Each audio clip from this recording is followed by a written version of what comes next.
السلام عليكم ورحمة الله وبركاته. داود soo dhawaada oo ku soo dhawaada gacmo furan. Haddii aad channel-ka cusub tahay, magacaygu waa Baaruud Abdirahmaan. Intaa kadib maanta waxaan idiin wadaa mowduuc aad iyo aad u muhiim ah oo dhammaanteen inoo wada muhiim ah. Okay, mowduucaas wuxuu ku saabsan yahay 7 khalad oo aad samaysid oo bayteriga mobilkaaga xumeeya.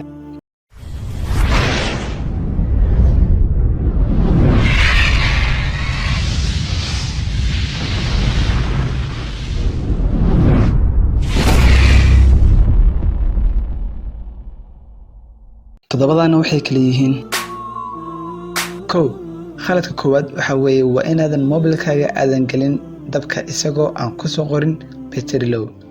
waa inaad charger garaysaa mobilkaaga tusaale ahaan 20% ama 50% maraya dabka ama 40% maraya, waa inaadan dabkaadan gelin. haddii isagoo dab leh aad dabka la sii gelisid, waxaa dhacda in batterigaaga uu xumaado oo macaanaado. laba, waa inaadan isticmaalin mobilkaaga marka uu dabka ku jiro. run ahaantii tan waa mid aad iyo aad khatar u ah oo naftaada khatar ku ah, mobilka iyo batteriga intaba khatar ku ah. innaguna sida aynu bini'aadan u nahay, run ahaantii waxaa inagu badan mobilka oo dabka ku jira inaynu isticmaalno. taasna waa mid khatar cadiim inagu ah, marka aynu iska ilaalino taa.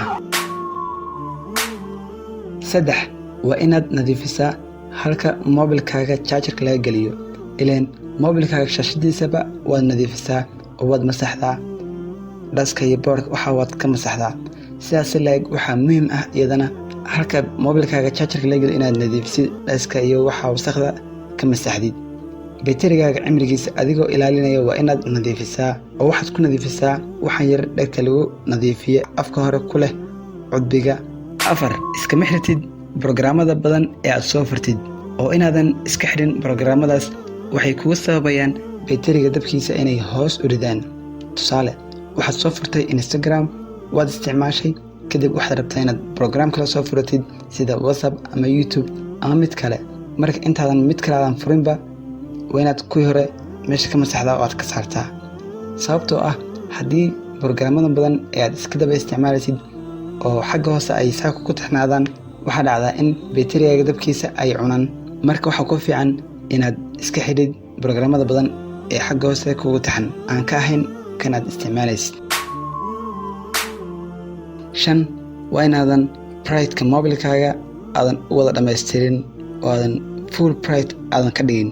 sababtoo ah haddii aad brightka mobilkaaga aad u dhammaysid oo aad full bright aad ka dhigtid, waxaa dhacda in dab badan uu cunayo, consume garanayo, adigana in brightkaa badan markiiba uu dabka kaa cuno dani kuguma jirto. marka xaddiga ugu fiican ee brightka laga dhigto waxa weeye 45 ilaa 50. marka mobilkaaga brightkiisa ha ku wada dalacin. 6, gariir ayaad ku xidhataa mobilkaaga. ma og tahay inuu dab far badan cuno oo isticmaalo tamar badan? ileen waa kan mobilkaaga kaa gariirinaya ee ruuxaya. marka waxaa ku fiican inaadan gariir ku xidhan keliya maraadan ka marmayn ma ahane. 7, waxaa kugu furan waxyaabaha dabka cuna sida bluetoothka, wifi-ga, gps-ka iyo screen rotationka. alaaba way dhacdaa in kuwaas ay ku furnaadaan adigoo is-ilowsan oo adna sidaa aad ku ilowdid. marka jagaray inay ku furan yihiin oo iska xidh haddii aan u baahnayn, sababtoo ah waxay qayb weyn ka qaataan bayterigaaga dabkiisa inay hoos u dhigaan. akhyaray, halkaas ayuu inoogu egyahay mowduucayna maanta. marka waxaan rabaa inaan idweydiiyo su-aashaas oo ah qodobada aynu soo xusnay, imise qodoba adiga ku taabanaya oo aad xalkooda heshay? haddii ay jiraan, fadlan xagga hoose commentiga noogu reeb. sidoo kalena haddii aad wax su-aala ama fikrad aad haysid, iyagana xagga hoose commentiga noogu reeb. haddii aadan channelka hore subscribe u saarin, fadlan subscribe saar oo nagu soo biir. subscribe-tina dhiirigelin ayay tahay oo waxay u kaliftaa mowduucu kasii faa'iido badan yahay inaan idiin soo diyaariyo. oo sidoo kalena haylaawina waxaa muhiim ah inaad gambaleel ka furataan si aad u noqotid daawadaha ugu horeeya ee markaan saa u soo geliyo mowduuca ogaada. waanigoo idin leh, wassalaamu calaykum waraxmatullaahi wabarakaatu.